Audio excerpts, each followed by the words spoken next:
میرے 6 ساتھیوں کو شہید کیا گیا، فراز کو نازم آباد میں گھات لگا کر ایمبوش کیا گیا، کیمپ پر تھا، آفس پر تھا، اسے مارا گیا، لیکن ہم نے ماحول کو خراب نہیں ہونے دیا، ہم نے ریٹیلیشن نہیں کیا، ہم نے کہا کہ جنہوں نے مارا ہے انہی کی لینگویج میں ہم نے جواب دیا۔ محترمہ کہتی تھی نا، the best revenge is democracy. ہم بھی آج کہتے ہیں ہمارے 6 ساتھیوں کی شہادت کا the best revenge is democracy. تم بلٹ چلاؤ، ہم بیلٹ سے انشاءاللہ تعالیٰ پتنگیں ہی پتنگیں نکالیں گے۔ بیلٹ جیتے گا، بلٹ ہارے گا، and this is what is Karachi's identity. Zero tolerance for crime, violence, militancy, extremism and terrorism. یہ زیرو ٹالرنس ہے۔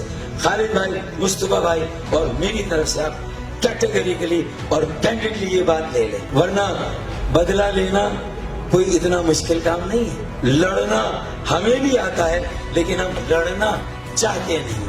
جو رستہ ہم نے اختیار کیا ہے، ہمیں اللہ کے واسطے اسی رستے پہ رہنے دیا جائے۔ اسی میں کراچی کی بھلائی ہے، اسی میں پورے ملک کی بھلائی ہے۔